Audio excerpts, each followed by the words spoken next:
Okay, I think I'm going to get started.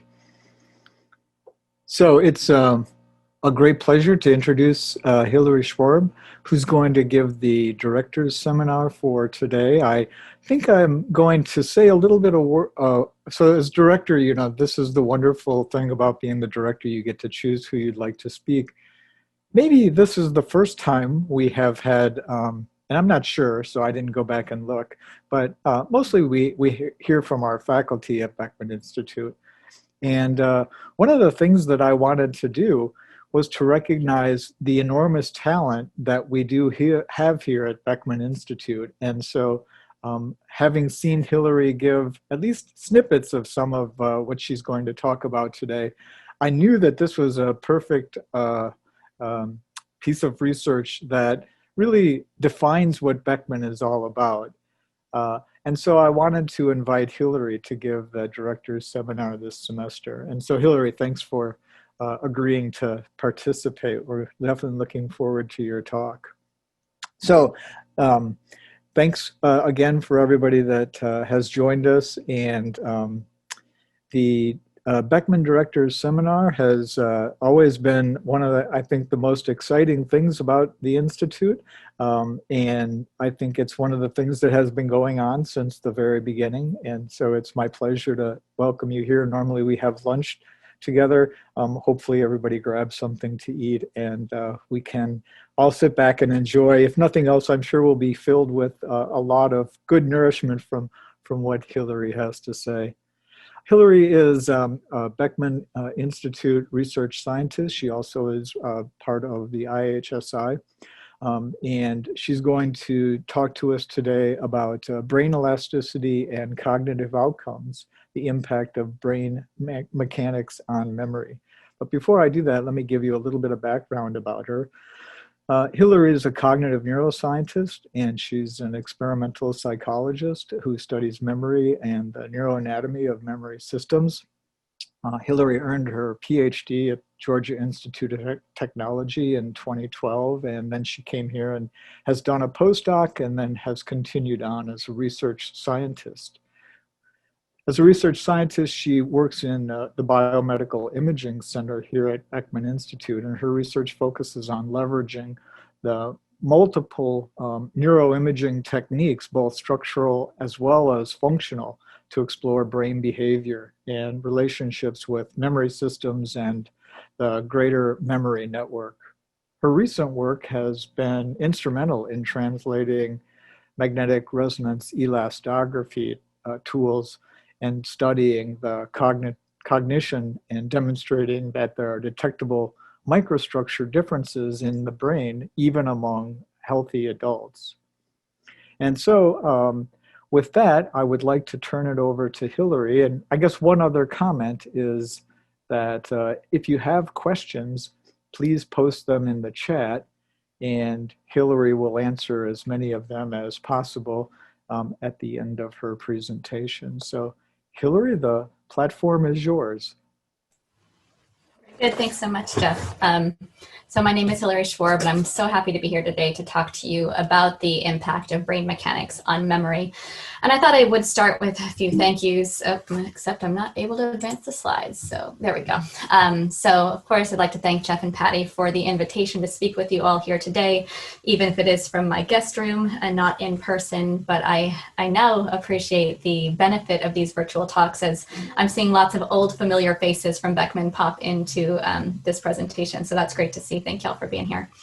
I also want to thank Tracy Wazalek and Brad Sutton at the Biomedical Imaging Center and Neil Cohen at the IHSI for always providing me with the necessary resources and support to make the work that I'm going to talk to you about today possible. So I want to start with a little history, because the University of Illinois has a tremendous and rich history in human neuroimaging. It all began with Paul Lauterbur, the man who invented MRI, or magnetic resonance imaging, who was on the chemistry faculty here from '85 to 2007. In 2003, together with Peter Mansfield, who had been a postdoc here in the '60s, won the Nobel Prize for this invention. And Lauterbur's research lab, it is from Lauterbur's research lab that the current Biomedical Imaging Center can trace its roots. So a few years ago now, the Biomedical Imaging Center got a phone call that a local storage locker was being cleared out, and there were some items there that might be of interest. What they uncovered, shockingly, were the first two MRI machines that Lauterbur built in the 1970s. So the next time you're at Beckman, you can see these early scanners on display. They're just off the atrium. The very first 1975 magnet, which due to a manufacturing error ended up being quite a bit too small for most individuals. So we also have the 1977 magnet on the right that was a more reasonable size for human imaging. So it's evident from this, I think, that Illinois has a long history in magnetic resonance innovation. And the work that I'm going to talk to you about today is in many ways an extension of this early innovation and relies heavily on a new magnetic resonance technology that's being developed and advanced by engineers and physicists here at Beckman Institute with their collaborators, of course, called magnetic resonance elastography, or MRE. And I think, as Jeff alluded to, I chose to talk about this particular line of research today because in many ways it is a quintessential Beckman story, a story about a type of work that can only be accomplished through interdisciplinary collaboration. And it's a story that starts several years ago when I attended a talk at Beckman given by a mechanical engineer, Curtis Johnson, who at the time was a research scientist at the Imaging Center, about a new tool for brain imaging called magnetic resonance elastography, or MRE. Now, I'm a cognitive neuroscientist, a psychologist. I'm not in the habit of frequently attending or even hearing about mechanical engineering talks, but this sounded interesting and it was in the building, so I went. And it was interesting. In fact, it was exciting. And the technology seemed to be really, really powerful. So I stayed after the talk and chatted with Curtis a bit, explaining that I studied memory and a particular structure deep in the brain called the hippocampus. And did he think it would be possible to use MRE to image the hippocampus? And so started what is now a many-year collaboration between cognitive neuroscientists and engineers that would not have happened were it not for the diverse and collaborative environment fostered by Beckman. So I'm very grateful to have been here at the right time. So I'm having trouble with my slides again. There we go. Okay. So what exactly is MRE? Now, if you're a regular to these Beckman seminars, you heard Professor Brad Sutton a few years ago talk about the technology of MRE.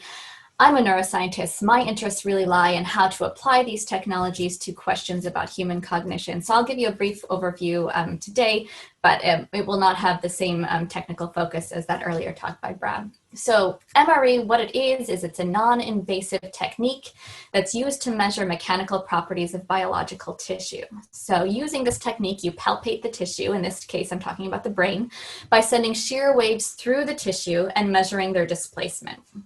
So the wave displacement can then be reconstructed into these stiffness maps and provide a quantitative measure of the health and the organization of the underlying cytoarchitecture. So I find it helpful to understand this technology using analogy. So an analogy that I like is thinking about a beautiful sunny day and a clear pond. So as you know, sun's reflecting off the pond, a nice flat surface. You really can't see what's under the water. But if you were to take your hand and you were to slap that water and send ripples vibrating through the water, if there was something underneath the surface that was particularly large or dense, like a giant rock, the ripples would dissipate. The ripples would displace around that rock, and you would be able to see that there was something different in that particular location, even though you really couldn't see below the surface. And that's essentially what we're doing here. We're sending these waves, these ripples through the tissue, we're watching them displace, and we're using that displacement to understand something about the organization of the tissue below. So how this works is we use an active driver to vibrate the head using a tiny pillow placed just underneath the head in the MRI scanner. And we vibrate the head at 50 hertz while participants lay very still. The amplitude of the vibration is on the order of tens of microns, so it's very small, and it's fully synchronized with the MRI scanner, so we are able to accurately image that motion. So displacement is acquired in the X, Y, and Z dimensions, and then we use nonlinear inversion to reconstruct these stiffness maps here of the tissue. We use here at Beckman high resolution multi-shot acquisition, and using that approach, we can achieve 1.25 millimeter resolution, which is currently the state of the art for this technique, and actually quite essential for applying this technique to cognitive questions. So previous work using MREs demonstrated that elasticity declines as we age. So here we plotted the elasticity across the lifespan. So it declines as we age and varies between the sexes. Now this aging effect has been replicated many times over. This group followed up this study to investigate the sex effects further, and it turns out the sex effects really are obvious in some regions like the occipital lobe or the temporal lobes, but not universally throughout the entire brain. This technique has also been applied to neurodegenerative disorders, and we see that elasticity is reduced in neurodegenerative disorders such as multiple sclerosis. So these are healthy controls showing higher stiffness than patients with MS. Similar is true for Alzheimer's disease, reduced stiffness in Alzheimer's patients compared to healthy controls. However, in all of these studies, resolution was suboptimal, and measures reflect large chunks of the cortex, or in some cases, the entire brain. So advancements have been made, and many researchers are now looking at smaller parcellations. So in 2011, researchers began to look at subsections of the brain. So in this particular paper, they were looking at the inner or the outer portions, or the front or the back of the brain, and they determined that each of these regions, inner, outer, front, back, all do have measurably different viscoelastic properties. However, I would argue that this resolution still really isn't sufficient to ask questions about structure-function relationships in the brain as they relate to cognition. So here at Illinois, we've made significant advancements in improving resolution. This was a paper by Curtis Johnson, data collected here, where they were imaging these three blocks. So they put these three blocks in the MRI magnet, and they were looking at these three blocks using very different resolutions of MRE. So what I hope you can see here, and I'm focusing on this bottom pane, is at 4 millimeter resolution. I mean, you can see there's something here and maybe something here, but really identifying the shape or the number is difficult to do. At 3 millimeter resolution, you're getting a bit better. By 2 millimeters, you can see that these are actually squares, and there's definitely something here. And now we are scanning, as I mentioned, at 1.6 or 1.25 millimeter resolution. So this really gives us the opportunity to ask questions that we just simply would not be able to ask if the resolution was consistently at this level. So with this increase in resolution, we were able to investigate the mechanical properties of specific subcortical structures, all of which are important for different aspects of cognition. And what we found was that different regions have different innate viscoelasticity, and we could measure these things reliably, and that's also essential. So the hippocampus is my favorite part of the brain. You can see that the viscoelasticity of the hippocampus is quite different from, for example, the caudate or the putamen.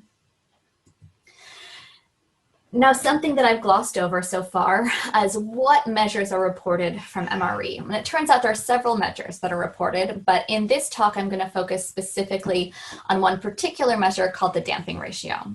Now, the damping ratio, what it does is it reflects the motion attenuation properties of the tissue. It's a measure of relative elasticity, and it's believed to reflect the underlying organization of that tissue. And what I'll be reporting is the adjusted damping ratio. So in this talk, high adjusted damping ratio values indicate that the tissue is behaving like an elastic solid with high integrity, while low values suggest that the tissue is disorganized and degraded. So for the purposes of understanding the data I'll show you today, please keep in mind that high values indicate better integrity and low values indicate worse integrity. So now that we understand a bit about the technology and the outcome measures, we can start to talk about how MRE can benefit the study of cognition, and in particular, memory. So the focus of my MRE research to date has been predominantly on a structure called the hippocampus and its role in supporting relational memory. So I want to talk to you about those concepts a bit before we start delving into the newer data. So the hippocampus is a structure that's situated deep in the middle part of your brain in the medial temporal lobes. Now, for those of you who speak Greek, you might be wondering why it's called a hippocampus. Well, it turns out, if you see, the dissected hippocampus looks very much like a seahorse. Now, the traditional view of the hippocampus is that it is essential for the formation of long-lasting declarative memories. Memories for facts, memories for events. Much of our early understanding of hippocampal function comes from patient work that began sometime in the 1950s, specifically a patient who is known to the research world as patient HM. So HM was a young man who was suffering from a severe seizure disorder, and it was determined that the best way to treat his seizures was to perform an experimental surgery to remove his bilateral hippocampus, so the hippocampus on the left and on the right. Because the hippocampus was determined to be the location that his seizures were generating from.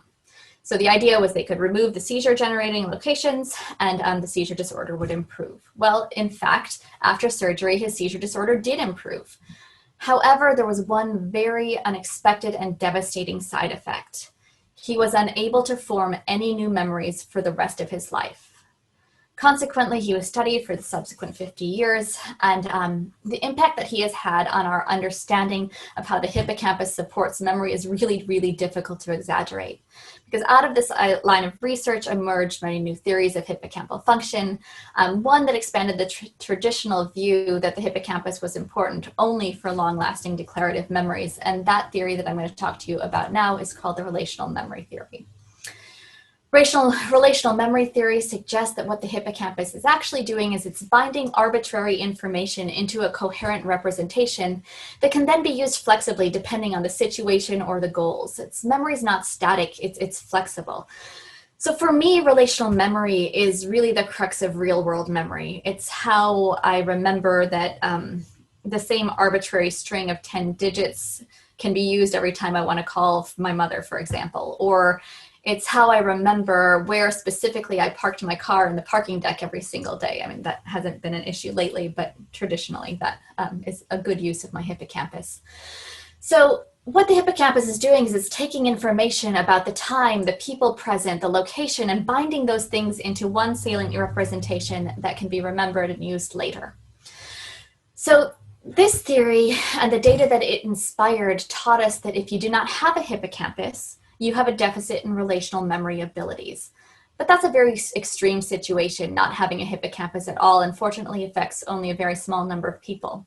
The rest of us do have a hippocampus, but it turns out that the structural integrity of your hippocampus can also influence your memory abilities.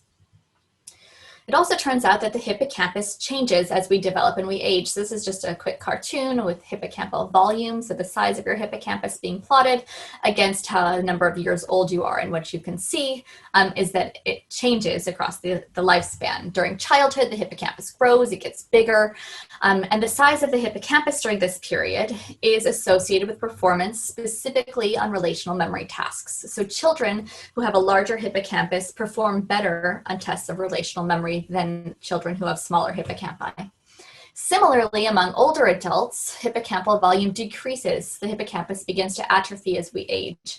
And again, the volume of the hippocampus in old age has been associated with performance specifically on relational memory tasks.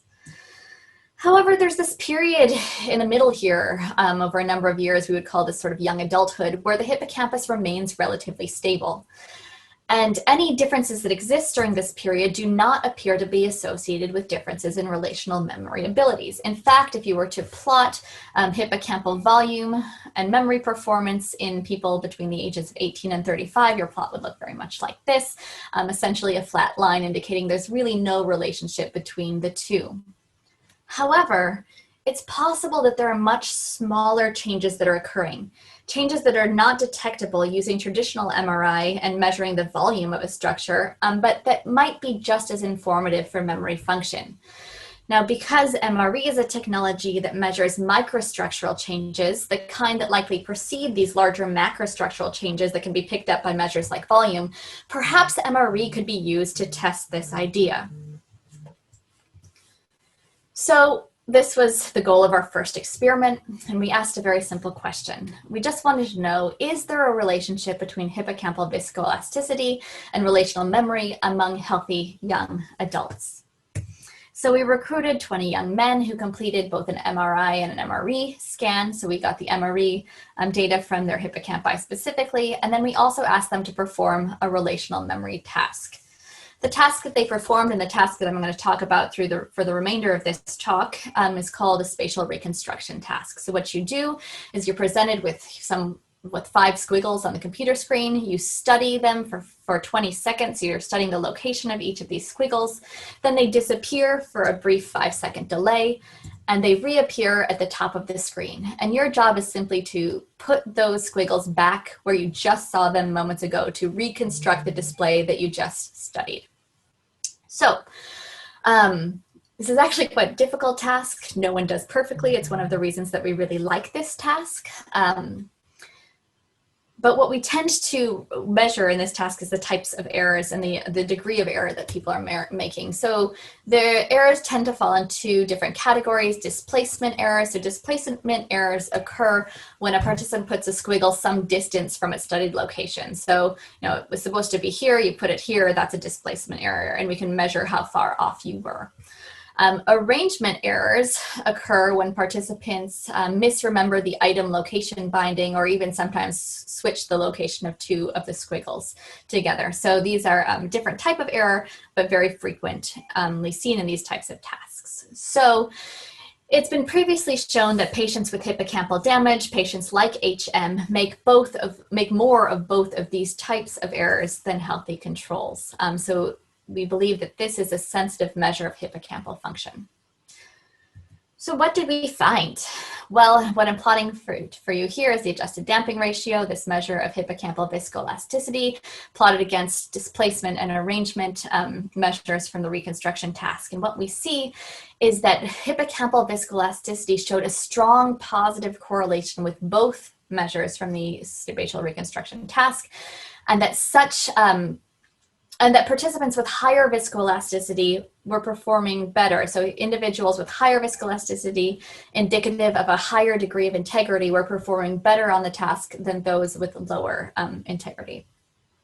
So this suggests that tissue integrity measured by MRE is related to behavioral performance, even among healthy young adults. And this was encouraging, but we needed to do a few checks first. So first, because we've argued that tissue microstructure will show greater variability before those gross volumetric changes occur, we wanted to check performance on this task against volume in this particular age group. And as such, we predicted that volume would not significantly correlate with task performance. And the data here are consistent with that prediction. So no significant relationship with memory task performance and volume among healthy young adults. So next, we wanted to ensure that task performance was not correlated with regions that do not play a strong role in memory. So for example, in the putamen. So as expected, viscoelasticity in the putamen showed no relationship with memory performance. It shouldn't. The putamen is not generally believed to be involved in these type of memory tasks. So therefore, memory performance seems to be specifically related to MRE measures in memory-specific regions. So that was important. Finally, we wanted to ensure that the hippocampal relative elasticity didn't correlate with tasks unrelated to memory function. So maybe just, hippocampal viscoelasticity was important for all tasks, and that was what we tested here. So we also collected data from a color Stroop task. This is a very typical measure of cognitive control abilities and is not generally believed to rely on the hippocampus. And again, as anticipated, there was no relationship with Stroop task performance, which is generally believed to rely on more frontal structures. So the take-home message from this study is that there is a strong, significant relationship between hippocampal elasticity and performance on hippocampal-dependent spatial memory task. These data suggest that when the hippocampus behaves elastically, relational memory improves. However, the hippocampus is not a homogeneous structure. I've talked about it as one consistent thing so far, but it's in fact divisible into many different subparts, or what we would refer to as subfields. And each of these subfields have a unique cellular composition and a unique function. So the idea was that with sufficient spatial resolution, we thought that we could look at the individual subfields and ask questions about their specific relationship with memory. So that was the purpose of this next series of studies, to look specifically at MRE of hippocampal subfields and the relationship with memory. So in this series of studies, we asked two, what I hope, were basic questions. Do viscoelastic differences exist between the hippocampal subfields? So are they dissociable from one another using MRE? And also, is the relationship between hippocampal viscoelasticity and memory supported by any particular subfield? And we expected the answer there to be yes. We suspected that the particular subfield would be the dentate gyrus, which is a region that is known to support relational and associative memory.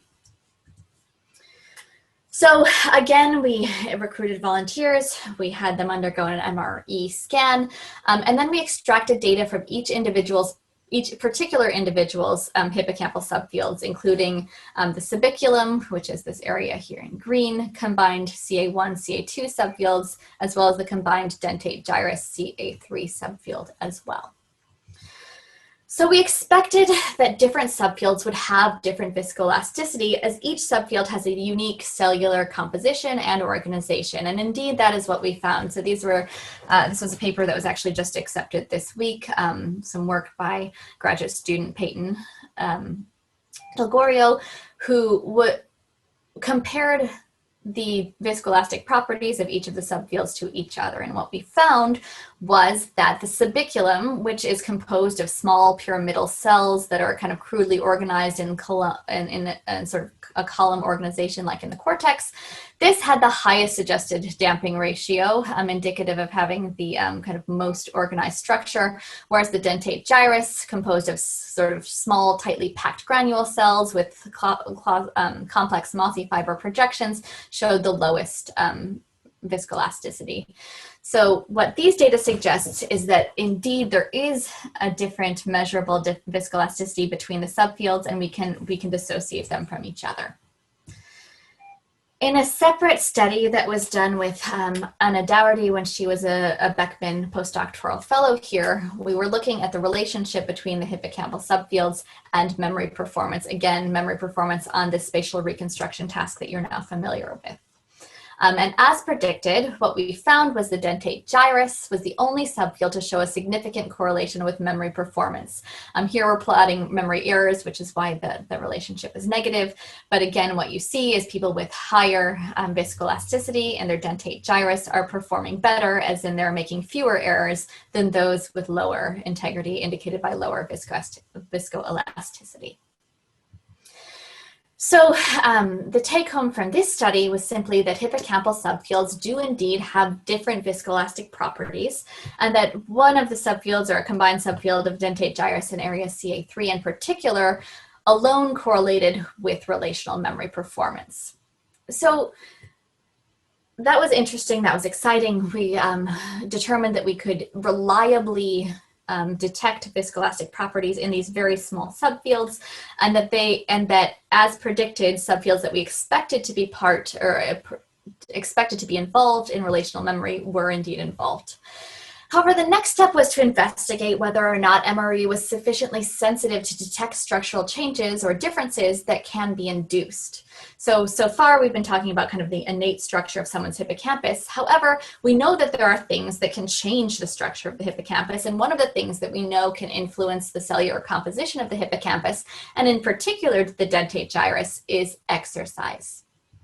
So in this next study that I'm going to tell you about, looks at the relationship between hippocampal viscoelasticity, aerobic fitness, and relational memory performance. Now, there's a large rodent literature that indicates that increases in aerobic fitness can alter hippocampal structure and promote neurogenesis, specifically in the dentate gyrus of the hippocampus. And this work has been extended to the human literature. Much of this work was actually done here at the Beckman Institute. And we now know that there's a positive relationship between hippocampal structure, typically measured using volume, aerobic fitness, and memory performance, which is often observed among children and among older adults. However, as evidence for this relationship among young adults for whom the hippocampus is neither developing, like in childhood, or atrophying, as in older adulthood, is less consistent. But again, typically these studies have relied on hippocampal volume to assess individual differences in hippocampal structure. But that might not be sufficient. Microstructural differences in hippocampal integrity may exist even among healthy young adults, and that's what we've seen in these previous few studies that I presented to you now. So the idea here is that these differences may exist in healthy young adults, and during this time period where they're really not diagnostic yet of tissue health or cognitive function, but MRE might be sensitive enough to detect those differences as they're related to fitness. So that was the idea here. We asked this question: are MRE measures of hippocampal microstructural integrity sufficiently sensitive to uncover a relationship between hippocampal structure, aerobic fitness, and memory performance among healthy young adults? So again, we recruited individuals. This time they were 51 men and women to participate in this study. They again, everyone underwent structural imaging. So they got a structural MRI where we could measure the volume of their hippocampus. They got an MRE scan to measure their hippocampal viscoelasticity. Everyone performed that spatial reconstruction task once again. And then additionally, everybody completed a VO2 max treadmill test, which is the gold standard test for assessing level of cardiorespiratory fitness. So we were getting measures of brain structure, behavioral performance related to memory, and also fitness level. So the first thing that we did was we looked at the relationship once again between hippocampal structure and memory performance. And this is a replication of that first study that I talked about, so hopefully these data aren't particularly surprising. But what we found was that memory performance showed no relationship with hippocampal volume in this sample. However, did show a strong significant correlation between the adjusted damping ratio in the hippocampus, or hippocampal viscoelasticity, and memory performance. So again, this replicates the first study that I showed you, and that's exciting for any researcher, but it's not new at this point. So next we compared the hippocampal structure as measured by volume and also by MRE viscoelasticity to aerobic fitness level. What we found was, as anticipated, there was no relationship between fitness levels. So this is higher, would indicate more physically, aerobically fit individuals compared to hippocampal volume in this population. However, again, we saw a significant relationship between hippocampal viscoelasticity and aerobic fitness, suggesting that MRE is indeed a more sensitive measure of hippocampal integrity than volume. Finally, we did some path modeling to sort of probe this relationship further, and we found that the relationship between fitness and memory was mediated by hippocampal viscoelasticity. And what this simply means is that fitness affects memory, but it does so because it affects the structure of the hippocampus. So aerobic fitness changes the structure of your hippocampus, which in turn influences your memory performance. So the take home from this study was that viscoelastic measures were more sensitive to the effects of aerobic fitness than gross volume in healthy young adults, and also that hippocampal viscoelasticity mediated the relationship between fitness and memory among these individuals. So these data really, for me, support the promise and the utility of MRE as a non-invasive tool for investigating microstructural organization of neural tissue and its relationship with cognition. However, thus far, I've showed you that MRE is a sensitive tool for assessing hippocampal integrity, but how specific is it? And that was the next question we wanted to ask.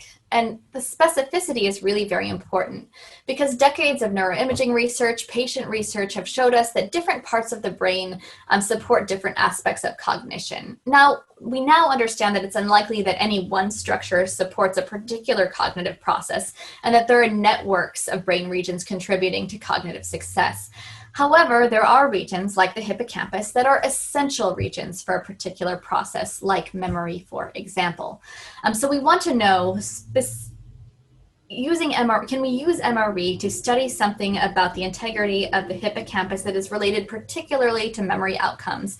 Whereas can we use MRE to study something about the integrity of another region of the brain that is sensitive only to processes that would be supported by that region? So our next question was, do MRE measures of microstructural variability in specific regions of interest contribute to distinct cognitive processes? And more specifically, we wanted to know if hippocampal viscoelasticity was related to memory and not to some other processes that don't rely on hippocampus. So to answer this question, we again recruited participants to get their brain scanned. They got a structural MRI, they got an MRE scan, and here we focus not only on the hippocampus, which is the structure in green here, but also the orbital frontal cortex. So we looked at two distinct regions in the brain using MRE.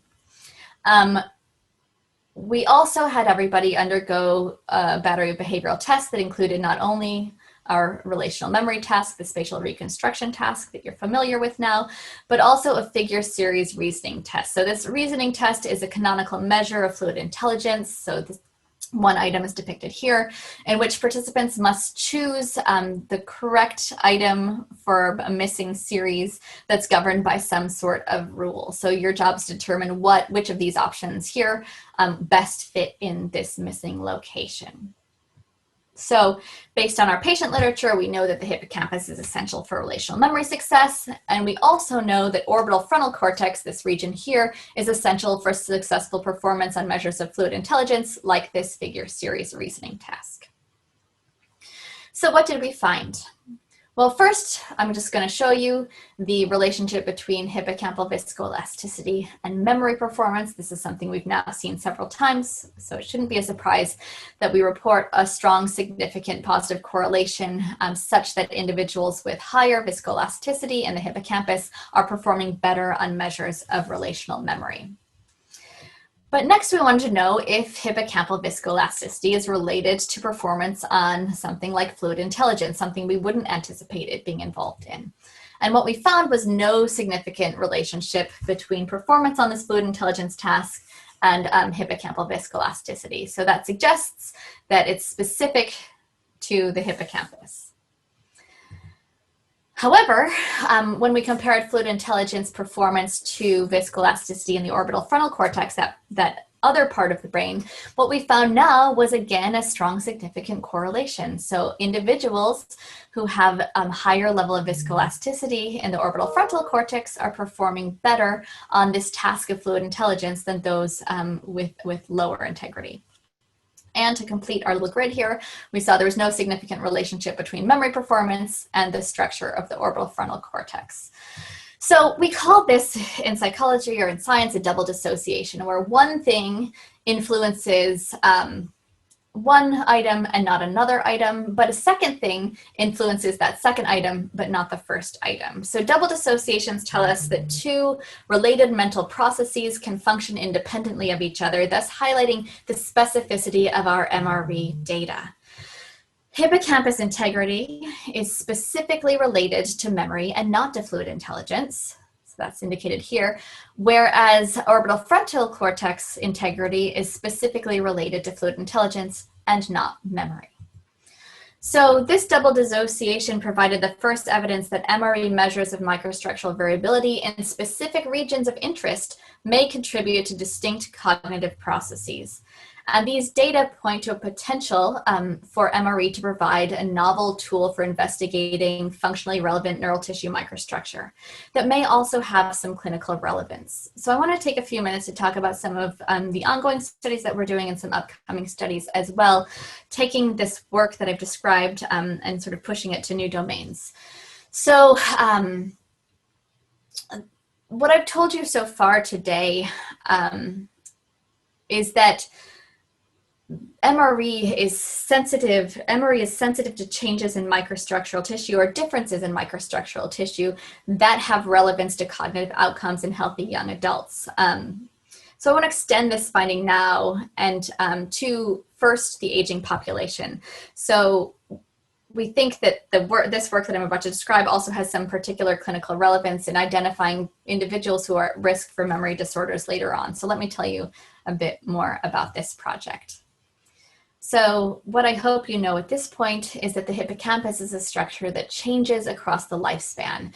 It grows during childhood and then begins to shrink and atrophy as the tissue atrophies with age. It turns out too that hippocampal dependent memory follows a similar trajectory across the lifespan, improving during childhood and then beginning to decline. These memory abilities decline as old age approaches. It turns out that hippocampal viscoelasticity also changes with age, such that microstructural integrity of the hippocampus is reduced in old age. So all of these things, hippocampal volume, hippocampal dependent memory function, and also hippocampal viscoelasticity are showing this similar pattern of decline as we age. So we have recently shown in a very, very small sample that much like our work with younger adults, the relationship between memory performance and hippocampal structure is much stronger when the structure is measured with MRE. So this is the relationship between memory performance and a hippocampal dependent memory task and hippocampal viscoelasticity. That's this red line here. And again, we show a significant correlation. Whereas we don't see the same strong correlation with volumetric measures. So that's what's indicated here in green. Now, a grant was recently funded by the National Institute of Aging to specifically enhance or specifically build on this work and to determine whether MRE provides additional explanatory power in memory changes with age that can be determined, that then can be determined with hippocampal volume. So the idea here is sometimes we see that volume is related to memory outcomes. Older adults with larger hippocampal volume, for example, would show better memory performance. But we consistently have seen these stronger relationships in MRE. So can MRE be used to add additional explanatory power to the relationship between hippocampal structure and function in age? Now, we very much hope to begin data collection early next year, pandemic dependent, of course, because this work, I believe, really has some important implications to the study of neurodegenerative disorders that affect memory as well. And the reason this is that I'm going to use Alzheimer's as an example here, but in Alzheimer's disease, we know that brain changes are occurring. So there's this accumulation of beta amyloid plaques and this accumulation of neurofibrillary tangles. And those are occurring well before we see volumetric changes or cognitive decline in individuals with Alzheimer's disease. So the hope then is that if we're able to identify individuals who are at risk and intervene sooner, outcomes should improve. So there are neuroimaging tools that are being used to identify people at risk. So there are some PET imaging tools that are used to identify beta amyloid in the brain. So that's an indicator of potential Alzheimer's disease, or of the deposition of tau tangles or these neurofibrillary tangles as well. But PET requires the injection of radioactive tracers, and it's also extremely expensive and it's invasive. MRE, on the other hand, is non-invasive. It's relatively less expensive, and so it may really be promising as a clinically available approach for identifying people who are at risk. Again, the hope is that we can identify people early on before their brain starts to atrophy, before they start to show cognitive decline, and intervene sooner. And perhaps that would be more successful than, unfortunately, many of the failed attempts to intervene at these later stages that we see in the news all the time. I'm going to briefly mention a couple of ongoing projects that are currently underway. Much of this work is in collaboration with our partners at Carle because they have direct clinical applications. So one of those projects is related to medial temporal sclerosis, or patients with mesial temporal sclerosis. So epilepsy has a prevalence of approximately 1 in 200 people in developed countries, and that comprises about 1% of the global burden of disease. Now, medial temporal lobe epilepsy is the most common cause of persistent but medically intractable seizures. And medial temporal lobe epilepsy often results in mesial temporal sclerosis, which is scarring of the mesial temporal lobes, and in particular the hippocampus. Now, as the hippocampus scars, of course, we also see cognitive or memory-related impairment as well. Now, although pharmaceutical interventions have not been particularly favorable for mesial temporal sclerosis, surgical interventions have shown promising outcomes. However, by the time a patient becomes a surgical candidate, oftentimes the disease is very far along, it's very far progressed. A lot of damage has already occurred in the brain. So the hope then is that we could use something like MRE to identify individuals earlier. So as I mentioned with mesial temporal sclerosis, what happens is the hippocampus becomes scarred. This is a typical FLAIR image, which is a standard clinical image. And what you may or may not be able to see is that for this particular patient who has experienced seizures in the hippocampus for decades, there's a little bit of brightening over here, indicating that this is where the scarring occurs. But a benefit of the MRE is that what I hope you can see is that the hippocampus on the right here is now very bright compared to the hippocampus on the left. It's much easier to see that there's something different going on here as compared to over here. So epileptologists have been interested in using this technique to help identify individuals with this particular disorder and also help to lateralize where the scarring is occurring. Is it occurring on the left or is it occurring on the right? Unfortunately, if this disease progresses too long, the scarring appears on the left and on the right. And at that point, surgical intervention is much less successful. So the idea is, could you go in and remove the right hippocampus, ending the seizure disorder and preserving the function of the opposite hippocampus? Now, we recently published some pilot data, and we found that as this disease progresses, eventually volume in the hippocampus is also lost. So it turns out that both volume and MRE-derived measures of hippocampal integrity were able to identify patients from healthy controls with reasonable accuracy.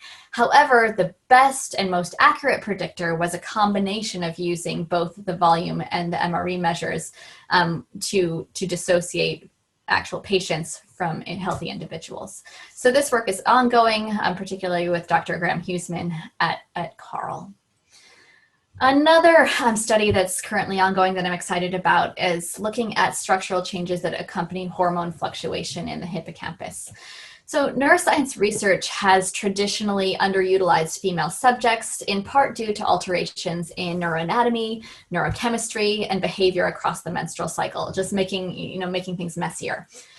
However, there are several mental health disorders, including things like depression and anxiety, post-traumatic stress disorder, autism spectrum disorder, Alzheimer's, schizophrenia, that disproportionately and or differently affect women. And fluctuations in sex hormones, particularly estrogen, are known to contribute to the development, to the onset, and also to the progression of many of these disorders. Now, in the rodent literature, it has demonstrated that changes in estradiol, or estrogen, across the menstrual cycle are associated with changes in dendritic spine density in the hippocampus, thus changing the organization of the tissue across the menstrual cycle. And these changes have also been associated with changes in memory performance. So the rodent work suggests that there are structural organizational changes that are occurring in the hippocampus throughout the menstrual cycle. So there's this fluctuation that happens, really in a short-term time scale. This is really much shorter term. We're talking about a month. We're not talking about across the lifespan. Human work, however, has not consistently shown such changes. But again, human work has tended to rely specifically on hippocampal volume.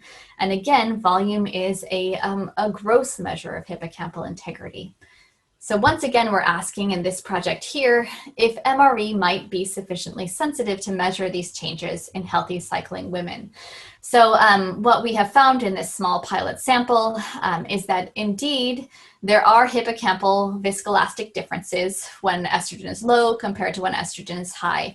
The bars here that I've plotted, this is the mean level of viscoelasticity, and each of these dots connected by a line indicate levels for an individual participant. So as you can see, this participant, when their estrogen is low, has much higher viscoelasticity than when their estrogen is high. So we've recently submitted a grant based on these pilot data, and should it be funded, we think that it will really have significant translational significance for understanding, for diagnosing, and also for tracking treatment success related to disorders of the hippocampus that are affected by hormonal status in women. And so finally, I just want to wrap things up and provide you with some general conclusions based on the work that I've talked about today. One of the things that I hope you're taking away from this talk is that MRE is a sensitive measure of microstructural tissue variability, even among healthy young individuals, a population for which we have not historically seen structural variability that was meaningful for things like aerobic fitness or memory performance. Next, viscoelasticity or viscoelastic hippocampal measures are sensitive to differences in memory performance.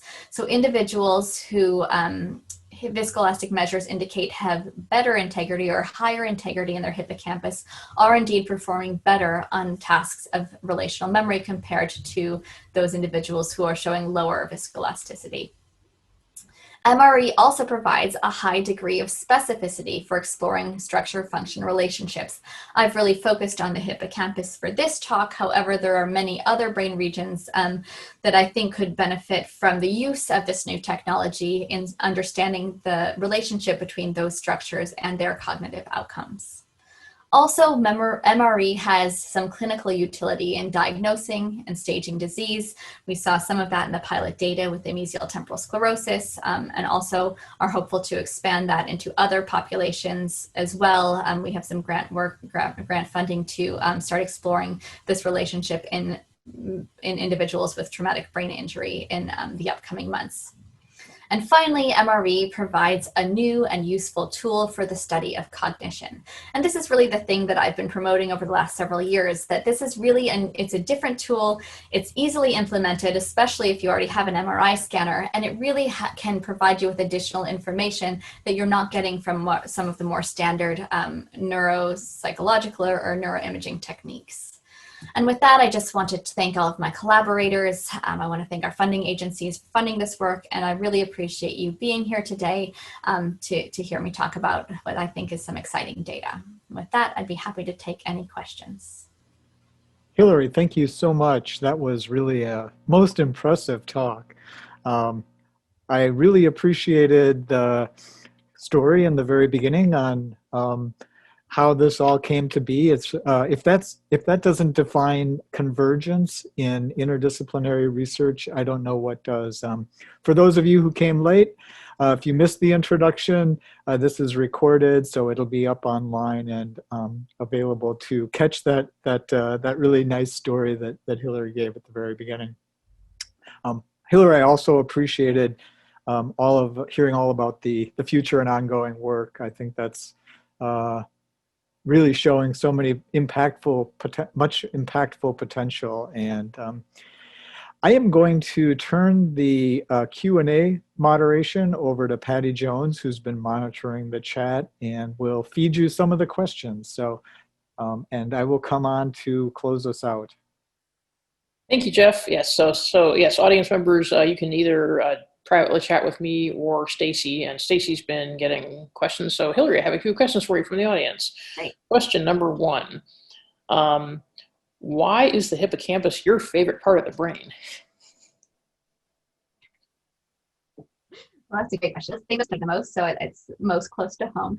But I just think that memory is such an integral part of every human experience. I think that the lack of memory, so if you have a memory impairment, you really lose something important about your identity. So if you couldn't remember, who you are or what you liked or what you do or who you know, would you really be the same person? So I think that memory is so involved in so many aspects of our lives. And the more that we study it, the more we learn that the hippocampus is certainly essential for memory, but it's actually involved in a lot of things that we didn't traditionally think about being memory specific. So we now know that the hippocampus, for example, plays an important role in supporting creativity and creative thinking. The hippocampus supports kind of character judgments, which is something that we didn't anticipate previously. So patients with hippocampal damage are unable to adjust or shift their opinions of people based on new information, and that's something that the hippocampus is really important for. I just think it's a really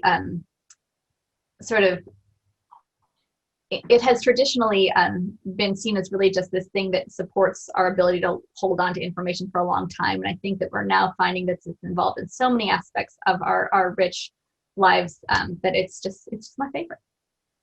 Okay, and actually the creativity note leads to the second question, which is, have these kind of MRE techniques been applied to investigations of other areas besides cognition, such as abilities in art, music, or being a mathematical prodigy? So no, not yet. MRE is not a new technology, it's just new to brain. So MRE has been used to investigate other tissues for some time now. In fact, in many hospitals, liver biopsies have been totally replaced by MRE of the liver. But the application of this technology to brain is relatively new. And the reason for that is the brain is in the skull, so it's a lot harder to get to. So a lot of technological advancements have had to be made. So really, what I presented to you today is the entire body of work using this technique being applied to behavior of any kind. We're really at the infancy of using this technique to study cognition, but also all areas of life, mathematics, creativity, art. And I think there's a lot of promise and a lot of possibility for the future of this technique. Two other questions came in that are similar, asking about the relationship of vasculature and elasticity. So, partly, for example, you can imagine you're getting an image of the brain and there's, blood vessels throughout the brain. So like, how do you know you're not just catching bigger blood vessels as opposed to tissue? But then also, how does change in vascular exchange perhaps predict or affect the change in elasticity? And then would blood flow be another contributing factor to this too? The short answer, I think, to all of those things is yes. Right now, the way that we do this MRE technology is we take a mask and we apply it to tissue, and then we extract these viscoelastic properties from that mask. So in that mask, it includes, yes, gray matter, white matter, veins, capillaries. It includes all of this stuff. So all of this is part of our measure, and we have not been able to dissociate those really important things. There is some ongoing work currently that's being done looking specifically at this question about blood flow, or this question about, I think I heard something about like oxygenation dependent blood flow. So looking at whether or not there are transient changes that can be picked up by this technology. And I think the answer is we're not sure just yet. I think it's an exciting technology because of all of the technological advancements that are being made. And each time we make a step on the technology end, we're able to ask these new questions. But right now, we really don't know very much. And that's why I think it's exciting. Okay, two more questions I've seen pop up. One is, can you comment on the frequency dependence of viscoelastic properties and how that might affect your conclusions? I can comment in that there is some frequency dependence that we have done, or that my engineering collaborators have done quite a bit of work to identify the optimal frequency for collecting these data for these regions and for our purposes. However, I also do know, not to put him on the spot, that Aaron Anderson is kindly here and has volunteered to answer any of these technical questions. So if Aaron would like to pop in, I'm really a user of this particular tool, so he'd be able to answer that specific question. Okay, let me see. Yep, I'm here. Okay, I've unmuted you, Aaron, so feel free to chime in for just about 30 seconds. Yep. So there is a frequency dependence just because that's what we assume for the material, and it is frequency dependent. Fortunately, as she said, we've kind of picked a balance between vibrating enough of the tissue, so that's why 50 hertz was used. There is somewhat of a relationship over the range of frequencies, but the range that's usable within humans is fairly narrow. So the range, it doesn't change too much with about 25 to 100 hertz. So it's not too much of a deal. There's some benefits we can use with multi-frequency for super resolution, but anyway. Okay, happy to chat offline. All right, thanks, Aaron. Thanks for that additional information. A couple more questions. Is there a significant correlation between viscoelasticity and volume? Oh, great question. Not so far in our work. And I think that the reason is that we predominantly studied healthy young adults. I think that we can anticipate with older adults, we would see a relationship with volume, but that's yet to be determined. Okay, and one more question that's, I'm going to read it out. I'm not quite sure if I get all what it means. Damping ratio indicates the time scale of stress dissipation. Your data show that the time scale of stress dissipation is related to the time scale of memory dissipation. And what are the implications of that? Well, I'm not sure I understand the question. I think this is related then to the idea that as we age, there are changes in these viscoelastic properties that sort of mirror the changes that are occurring in the memory outcomes. I hope that's the question that is being asked. And I think right now it's interesting and suggestive that those things show a relationship with each other or seem to mirror each other, though the direct implication of associating those things directly has not yet been done. There is some work I'm involved in a large scale aging study that's being conducted at the University of Delaware that I think will have the necessary data to answer that question and to look more specifically at it. But we're still collecting data. And as we all know, human research has been dramatically impacted by the pandemic. So it could be a while before we know the answer. All right, thank you so much. That's all the questions we have, Jeff. Thanks so much, Patty, and thank you once again, Hillary. I hope everybody can appreciate exactly where we are in this point in time. We're really at, I think, just the beginning of where this field is going, especially in trying to understand some of the more clinical aspects of the work. And it's really an exciting time as we look to expand our MRI capabilities here on campus and in partnership with Carl. And it's people like Hillary who really are looking at how the basic science research can translate into real societal impact. And so Hillary, so thank you so much for filling us full of really stimulating ideas and new research. And we are want to just say thank you to everybody who joined us. And I think be safe. This is our last director's seminar for the semester, and we look forward to having you back in January. Thanks, everybody. Thank you.